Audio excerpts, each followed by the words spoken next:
How about them Cowboys? Good day. Welcome into First Take. Wait, that's my line. Oh, you stole my line. Yeah, I got to. Oh, I picked them to win, so I Giants earned fan it. just stole my line. Whatever. Unbelievable start. Whatever. Oh, great. You should be in a good mood. Oh, you should be ecstatic. You tried to jinx my Cowboys by picking them yesterday. Whatever. Way to go. Way to go. Whatever. And now you know I'm not a jinx because they won. Yeah, you all know who's here. Skip Bayless, Stephen A. is in New York City. I'm Molly Karam. How we doing, gentlemen? Stephen A., I just have one question. How about them Cowboys? Oh, whatever. You have no answer. No response. Yeah.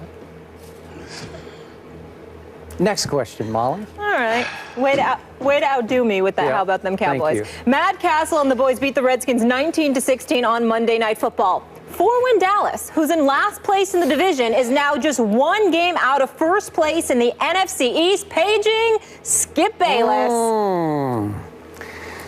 Stephen A. Smith, I'm going to take it easy on you here today, but I want to open up by saying, welcome to your worst nightmare. It is December the 8th, and my Dallas Cowboys are only one game out of first place in the NFC East. Are you believing this? Holy cowboy, they got a shot. Oh. They got a shot because they actually, for the first time all year, they got a break last night. The Redskins kicker finally missed a field goal mid-fourth quarter. And in the end, my kicker, the clutchest kicker on planet Earth, Dan the Man Bailey, 54 yards right down your throat, Stephen A. Smith, and I loved it. But I must tell you, before I give the floor back to you, I did not love what I saw before that last kick. My Cowboys, I'll be the first to admit, won in spite of themselves because, as I've been telling you all year, they lost 6 close games this year, and they had learned how to lose close games, and they had no idea how actually to win this close game.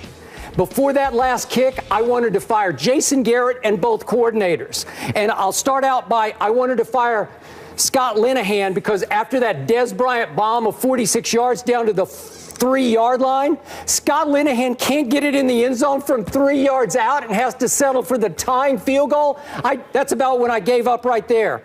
And then after our man Deshaun Jackson, love him, but in this case, Stephen A., he tried to do way too much, tried to win the game all by himself, and it appeared that he had fumbled the game right to my Dallas Cowboys. And what happened?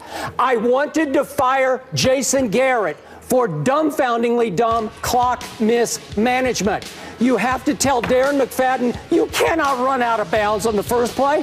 And Darren, if you do break through for a first down, you can't go to the end zone. You just got to lie down on the 1-yard line, run the clock, kill it out, and kick the field goal with literally no time left.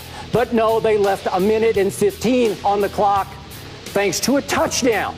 And then I wanted in the end to fire Rod Marinelli for after allowing a big kickoff with a face mask penalty. Rod Marinelli leaves Mo Claiborne on the most dangerous deep threat in all of pro football, my man Deshaun Jackson. Bombs away, tie game. I was on the floor. I was rolling on the floor. I said, that's it. I can't watch it. I almost turned it off because I knew what my fate was going to be. And I knew you'd come in here to say today to tell me that I told you they'd tease you right to the bitter end. Then they would let you down, the accident waiting to happen that they always are. But no, here came Lucky Whitehead with another big return. And no, Matt Castle, who looked like he couldn't even play quarterback, like he'd never even played football before for 3 quarters, boom to Dez. He's open. Boom to Dez. He's open. And all of a sudden, the clutchest kicker in all of pro football, 54 yards down your throat. Cowboys live. 1 game out of first? I'm starting to like their position. The floor is yours.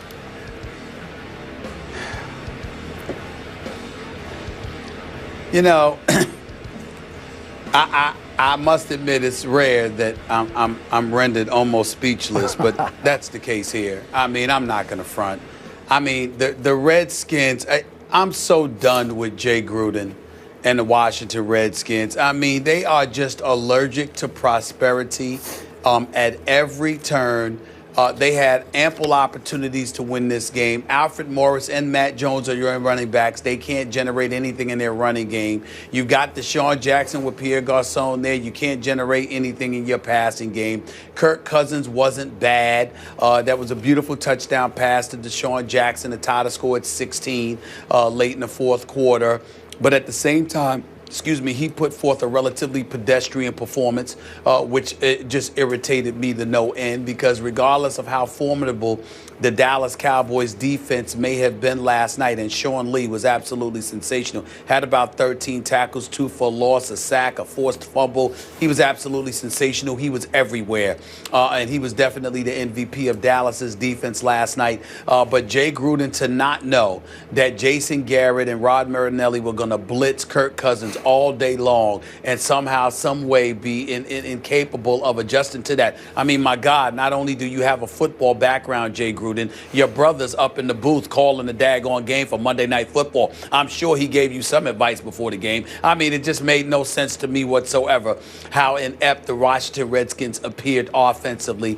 Deshaun Jackson makes the most boneheaded play you can imagine. Not as stupid as Carroll's call was in the Super Bowl, but it certainly wasn't on the intellectual scale, I can tell you that much, running backwards. And I do agree with Trevor Maddich and others who were talking about how selfish the play was. We both love Deshaun Jackson. We both believe he's the most elite deep threat in the game. It would be Ted Ginn Jr. if he could actually catch passes, but Deshaun Jackson could obviously catch better than him, so he gets the nod.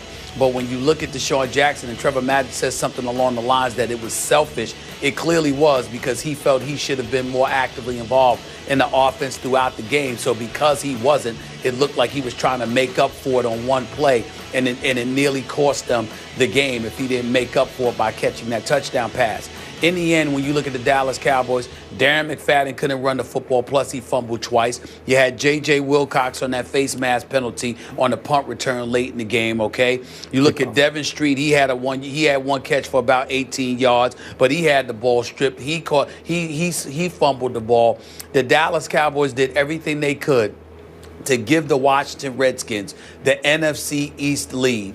And the Washington Redskins still couldn't look a gift horse in the mouth and take it for themselves. I'm done with Washington. I don't believe in Kirk Cousins. I don't believe in Jay Gruden. I don't believe in the Washington Redskins. But I'm certainly not believing in the Dallas Cowboys. Luck finally came their way. You're one game out with a pathetic 4-8 record. Congratulations, Skip Bayless. You'll lose this Sunday to Green Bay. So all of this will be null and void. But I'm disgusted because I realize I have to listen to your mouth about the Cowboys through Friday, and I don't think I deserve that. But unfortunately, they've given us fodder. I've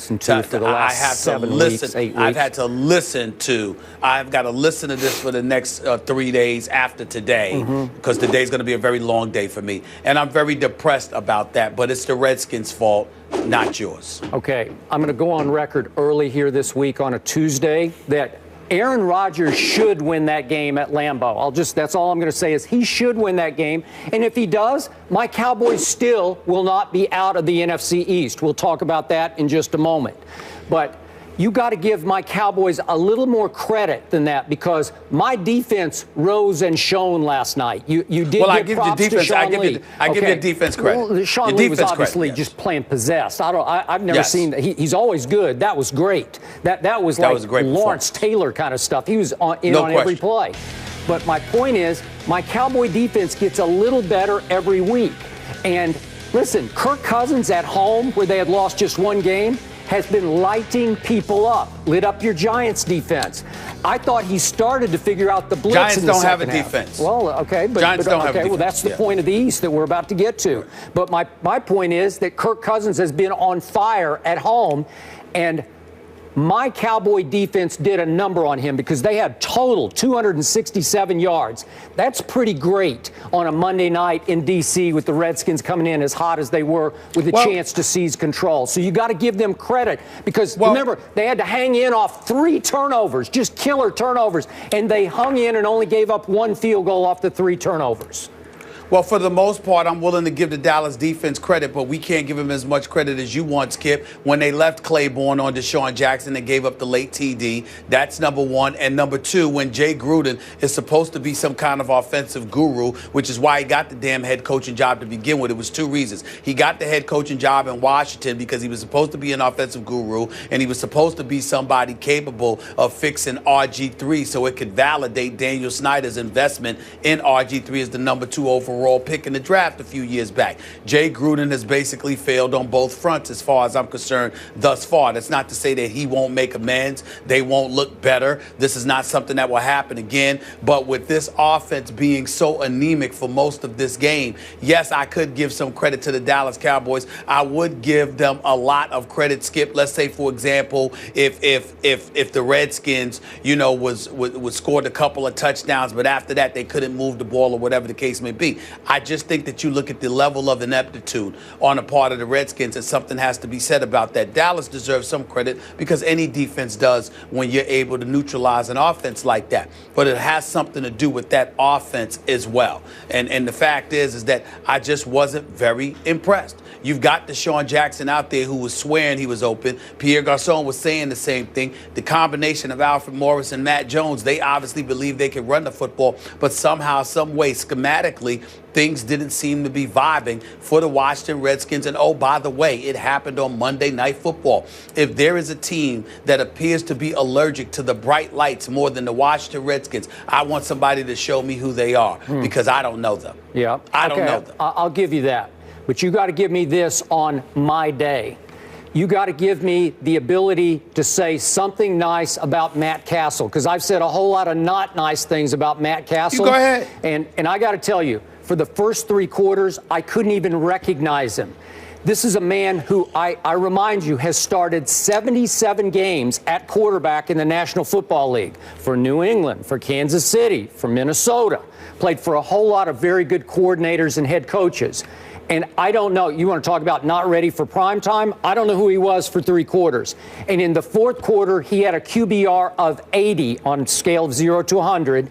And when it was time, really prime time, he made some nice throws. I give it up to him. It impressed me. You say, oh, it's just the Redskins. Listen. That was game on the line. That had sort of playoff feel to it because this division is so up for grabs right now. And he came through. That throw to Dez was right on the money, and the late throws to Dez were right on the money. So I got to give him some props here.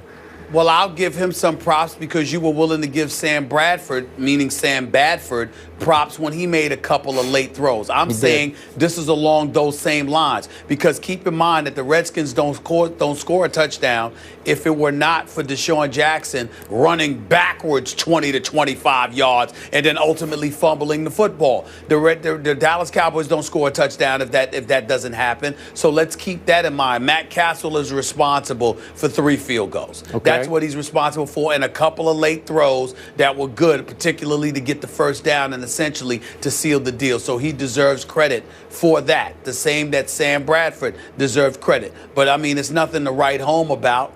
It was a relatively pedestrian performance on his part as well. Okay, final point. I also need to give credit to one Dez Bryant, because early on he got incredibly frustrated. I did not blame him because Matt Castle couldn't even find him, couldn't even see 88 anywhere. And Dez got upset on the sidelines, but he did not give up. He did not go in the tank emotionally.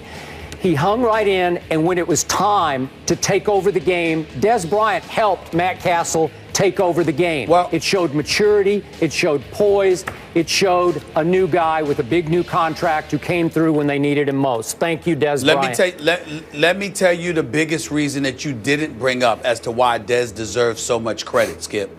When Deshaun Jackson caught that 28-yard touchdown pass to tie the game, the Dallas Cowboys still had a little time left. And the camera went to Dez Bryant on the sideline, smiling and nodding his head. To me, I interpreted that as him being, all right, it's showtime. Yep. It's my time. Let's go. See, and that's what I'm talking about. When you are a star and you're paid big time money, It's moments like that that you crave. And Dez Bryant knew that at that particular moment, that in order for the Dallas Cowboys to win the game, they were going to have to come to him. And that's exactly what he wanted and exactly what he was looking forward to. It's moments like that that validate why he's considered one of the best receivers in all of football when he's healthy. I agree. Cover of Rolling Stone. Way to go, Dez. You know who else deserves credit? Clutch Dan Bailey. His 9 field goals of 50 yards or more over the past 2 seasons tied for most in the NFL. The Cowboys win without a passing touchdown. Let's go big picture.